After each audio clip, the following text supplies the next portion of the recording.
Hi, this is Billy Earl, and welcome to Lower Shore Politics. Jared Schablein is our guest today. Jared is the president of the Lower Shore Progressive Caucus, the chairman? Yes, sir. Chairman. He is also a student and a local activist. Jared, thank you so much for coming on the show. We're really pleased to have you. Thank you for having me. It's an honor. Okay, what everybody's waiting for, the $64 question.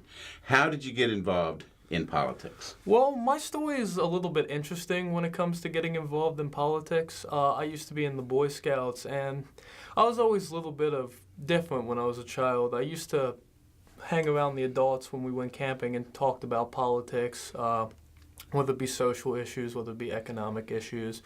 And I really actually got involved watching Hardball with Chris Matthews when I was 12 years old. That's kind of what started I love involved. Chris. And then I got involved, encouraged my friends and family, even though I was 12 at the time, and various other people in the community to vote for President Obama.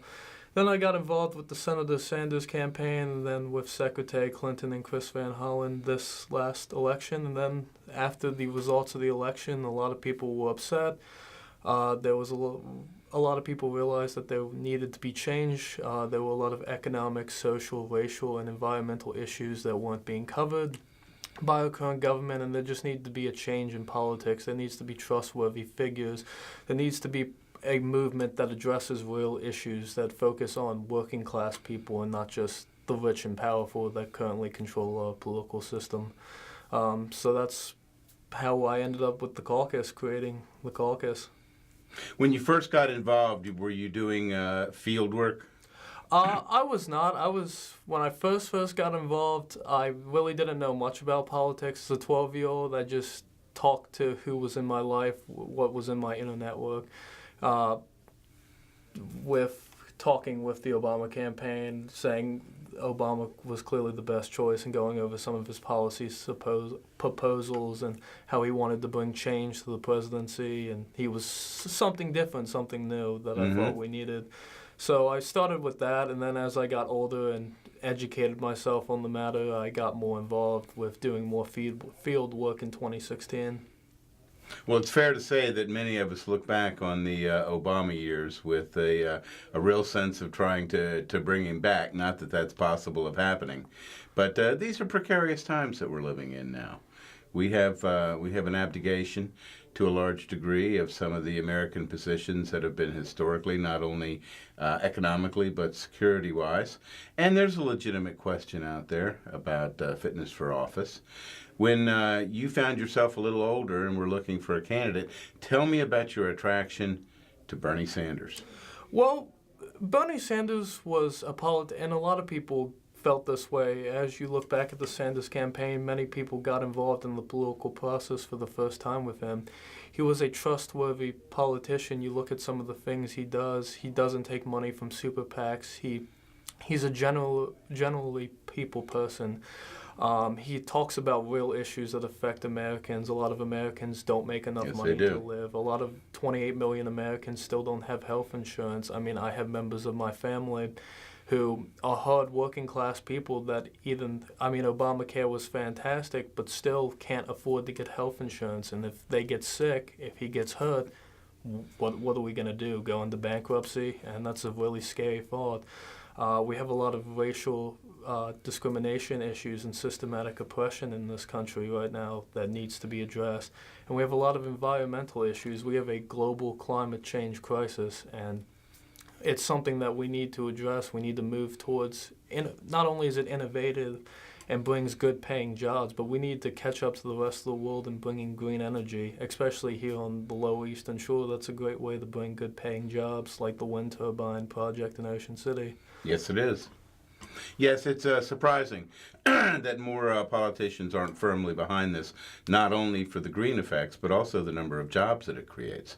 Absolutely. It's economically smart. About 50% in a recent study that was found, about 50% of all oil and gas companies without subsidies would be unprofitable.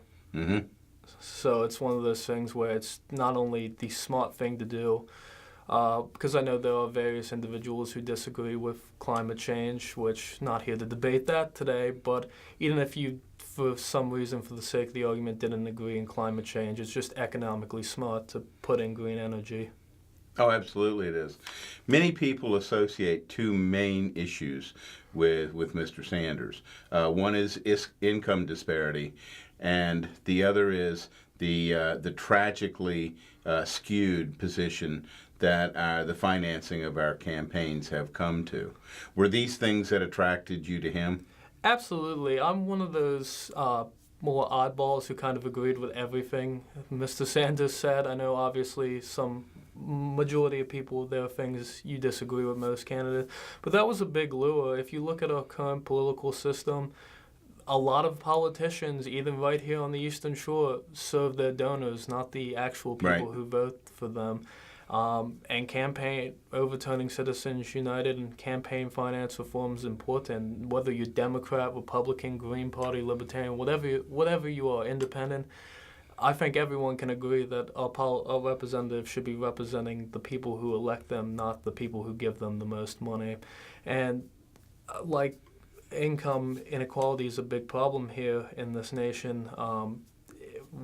Things like the minimum wage not keeping up with production, or inflation, things like there's a lot of people in this country who are struggling to get by, facing a lot of debt, living paycheck to paycheck, and the American dream's at risk, and we need to make sure that the working class people of this nation can get enough money to have that American dream, to buy the house, to have a good paying job, to put food on the table for their family, to have their kids be able to go to college and have a better life than them. And I think that's what that's all about, being able to build up your life and then giving your children or your other members of your family who are younger a shot to do better, to move up and be successful in life. Yeah. How are you feeling about Mr. Sanders entering the presidential race for 2020? Me personally, I hope he does enter. I feel like I still very much support Senator Sanders. I think he has an understanding of what the American people want, what the average working person wants. His movement is definitely what we need, and especially after President Trump, we need someone who can rebuild America's reputation in the world, and address it's gone down pretty drastically. Yes, it has, and address the economic, social, racial, and environmental injustices we face. And I feel like he would be the best person to not only beat Donald Trump, but actually solve the issues. 80 is the new 70. And I think that somebody like Bernie Sanders doesn't need, in fact, I think it's disgraceful if he is labeled as being too whatever. Because I don't think that applies anymore. I think the standards are different now. I think the entry level for age is different. And if there is somebody out there who can create movement, bring young people into the system, bring minorities into the system, and let's say bring all of those people who occupy the class of not corporatist Democrats and not establishment Democrats, somebody who can bring that in, that's him. Absolutely, and I've heard the argument several times that he's too old, or he won't bring in young Democrats or young people in general. I think that's true. As someone who is 19 years old and a young Democrat and a young activist, speaking with several people my age, both Democrat, Independent, Republican, whatever, he does a good job at actually understanding the issues that millennials and other young people face. He understands the struggle of going out of college with $50,000 in debt. Yeah. When it used to not be that way. You used to be able to work a summer job and be able to afford a semester in Not college. anymore. Not anymore. You'll be lucky if you get out of school without $20,000 in debt. At least the average was $27,000 something for the class of 2016. My daughter, who's a millennial, graduated 3 years ago from the master's program in public health at Johns Hopkins. She was there 18 months and had $115,000 in debt. We've established relationships with some of our allies abroad, myself with people in the Czech Republic or other European nations, and I always talk to them about paying for college about how expensive it is, and it just blows their mind. My friend goes to school, he's getting his master's degree in medical engineering in a university in the Czech Republic, and he gets paid to go to school, and he just can't understand why the United States does not invest in its young people in a global economy where we're in competition with nations like China, Russia, the Czech Republic, our allies. We need the most educated workforce humanly possible to not only bring innovation and advancements, but to just compete in this economy.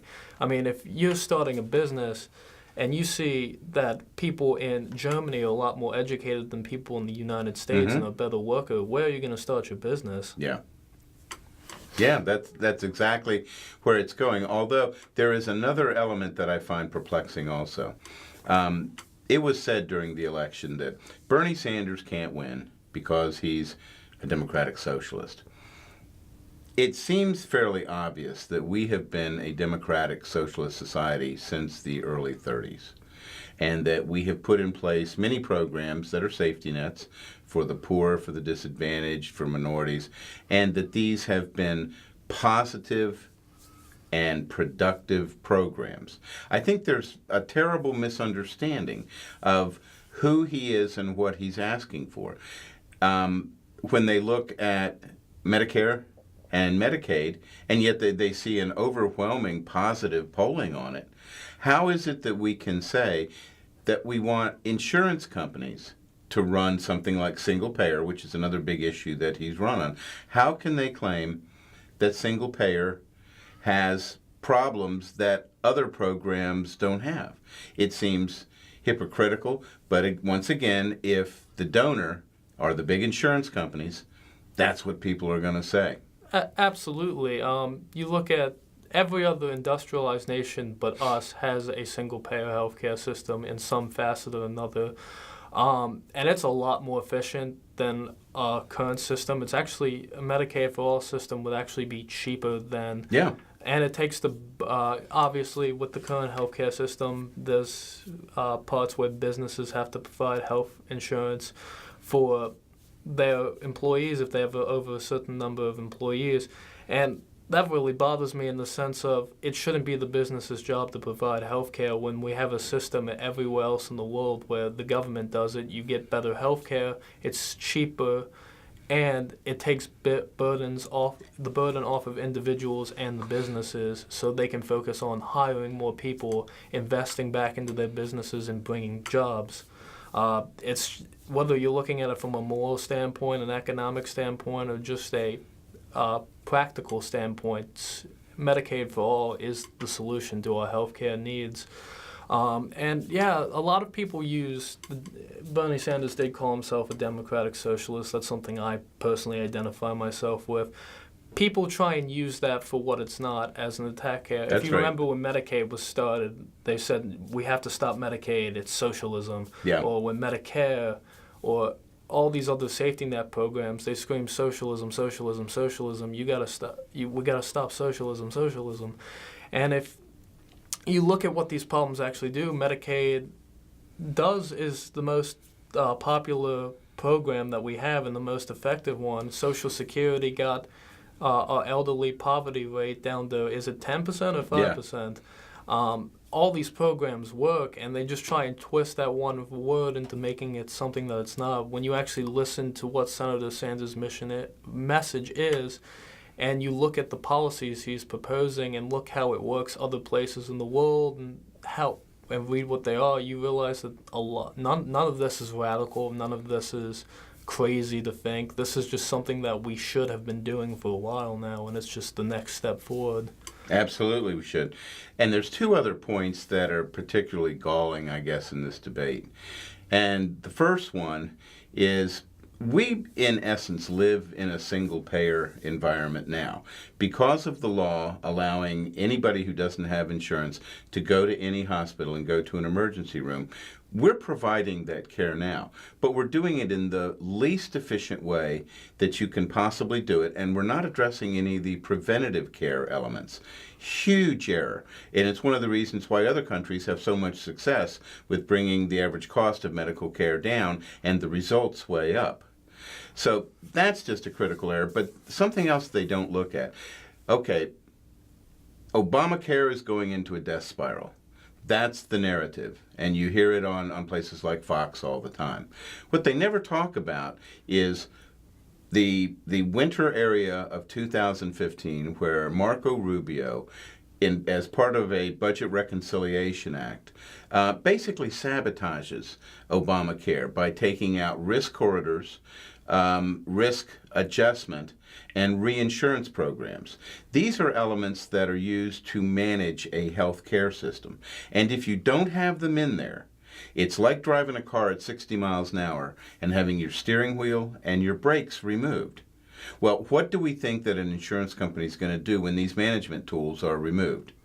They're going to increase premium because they don't know what the claims experience is going to be, so they build in extra cost. And we have created this monster in a way that these costs can be built in, and you see the CEOs of these insurance companies taking home $20 and $30 and $40 million a year as their compensation. There's no question that they have sabotaged this program and then pointed to it as failure. Absolutely, and I understand that Obamacare was a great first step. It got millions of new people on health insurance. But meant to be incremental. And yeah, it's a step. Obama originally was pushing for single payer at one point, but then unfortunately couldn't get that done at the time. It was still a period of time when that was viewed as unplausible. We have Obamacare. We have millions more people on health insurance. We have Medicare and Medicaid expansion in states, and we're moving towards solving the healthcare issue.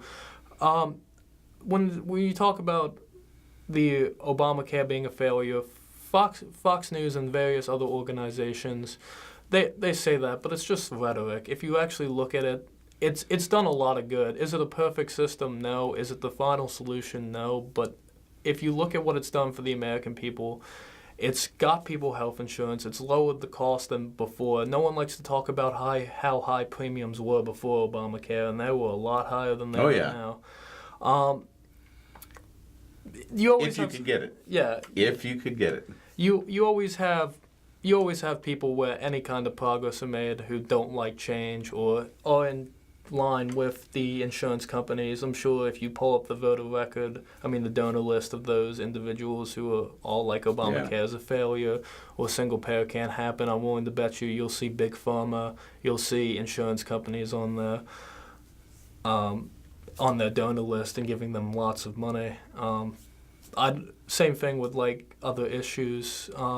There are some systems in this country that aren't made to be for profit. Healthcare is for one. Certainly the prison system, which is a private prison complex industry, which is a very separate, very serious problem. Some of those things you just can't use in the private setting. It's just inefficient. It's just too highly cost, and it doesn't give people the care they need. I couldn't agree more. Also, it creates a scenario with these private prisons where they adopt the same philosophy that a Hotel 6 does, and that's occupancy. The occupancy has to be kept at a certain level so that guards, wardens, all of the infrastructure of our criminal justice system are retained. So what has to happen is the legal system now has to accommodate this by placing X number of people in an incarceratory environment, whether or not what they did is really benefited to society by them being in jail. Because many times the person who goes into jail comes out a far worse person than when they went in. And anybody who thinks that prisons are not filled with murder and drugs simply is ignoring the obvious. It's also one of those things where several of those private prisons actually have agreements with the state saying you have to fill these prisons or you get a fine. And a lot of these states, we saw a politician from, I believe he was a sheriff from Louisiana, talking about how we don't want to unfill our prisons because it's basically free labor. That's modern day slavery. Free labor, yeah. And it turns into the system, which makes things like systematic oppression and targeting of minorities and profiling and discrimination even worse, because they're looking to fill those prisons and who's the easiest target. So they go into lower income neighborhoods, they go into communities of color, and that's a serious issue that we need to address.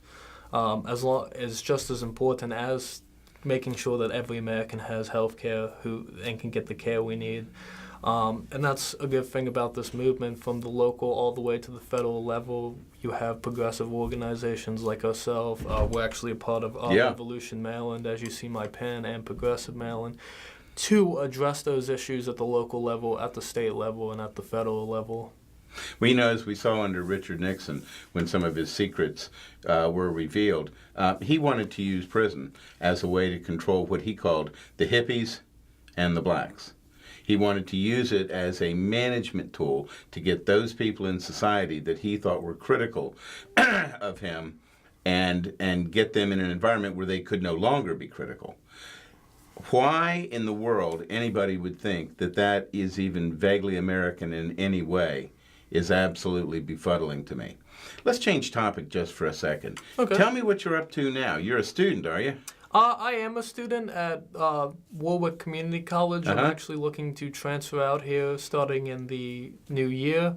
A lot of what we're doing caucus-wise is, as I mentioned a few minutes ago, we are affiliated with Our Revolution Maryland and Progressive Maryland. Our Revolution came out of the Bernie Sanders movement for president, which was a two-prong attack. One, get Senator Sanders elected for president. Unfortunately, that did not happen. And then two, create a political movement to change the current corruption in the political system and elect politicians that actually represent the people. And then Progressive Maryland's been around for about 15 years or so, and it's the largest progressive organization in the state of Maryland. What we're doing now is we're doing several different things. We have part of our organization getting ready for the legislative session in Annapolis.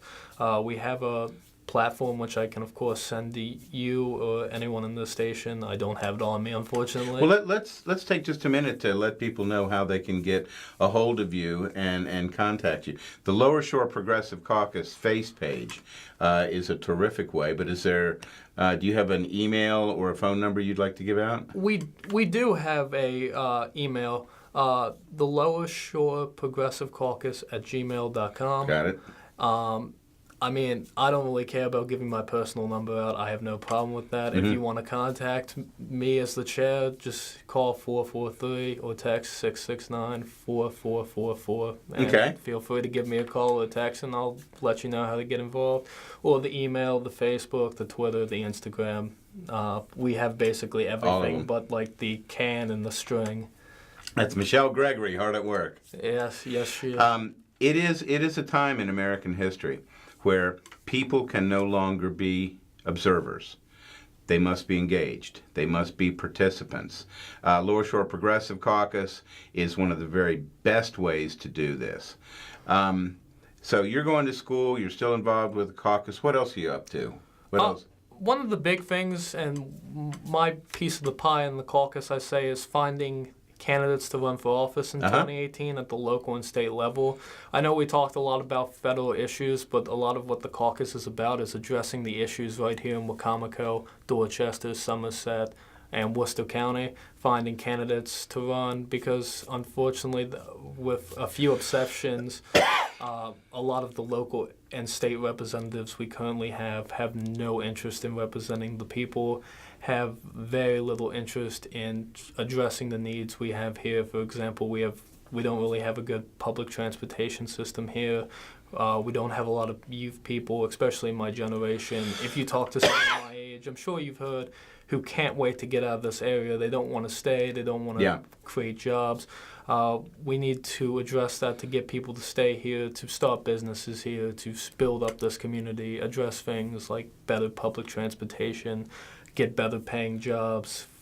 Don't need a brain drain. Yeah, absolutely not. We need to keep people. We need to get people to come to this area, and I think a lot of the ways to do that, we actually see Mayor Jake Day kind of lay out a plan for that in Salisbury. A lot of what he's been doing, I think, can be replicated across the Lower Eastern Shore, as well as some other pieces of information, other plans to get people to come here and to build this area. If you look at other parts of the state, they beat us in public transportation. They beat us in getting kids to stay. A lot of kids in this area go over there. They beat us, and they have good paying jobs here. There's a lot of people here who don't make enough money. They have to work at, and not to degrade the job, Right. but the wage isn't high enough. Work at a local gas station or a small or a one of those retail chains, and they don't make enough money to support themselves when we should be investing not in those retail chains, which, don't get me wrong, there's nothing wrong with them, but we need to invest and give the people of this area opportunity to create businesses and make good paying jobs so the people here can actually afford to live here and stay here and build and participate and build up this economy. No, it can't be just an area of entry-level jobs. It has to be the next level and then ultimately the level after that. Okay, what's in the future for Jared? What's in the future is I'm actually running for office. I'm running for Democratic Central Committee here in Wicomico County. Uh-huh. I look to... Good for you. Thank you. I actually look to reform. Unfortunately, I believe that the local Democratic Party has been out of touch with working people and the people in this area for quite some time, and I think that shows up on Election Day. I definitely want to develop a platform and a local organization where people understands the Democratic Party, fights for the working class, and understands the issues that face this area, whether it be the chicken farmers who, these regulations are important, whether they be environmental or so on, but they get stuck with the burden while the big businesses like Purdue and bigger agriculture don't get any side effects Right. for it. It goes straight to the small mom and pop chicken farm that gets stuck with the huge bill and they barely make it by. So addressing things like that, addressing things like finding ways to bring business into this area, finding ways, because we're in very much of a one-party system here. The Republican Yep. Party dominates it, and if you look at the lower four counties, we're the poorest counties in the state, and we've not had any economic growth under the current establishment powers that be.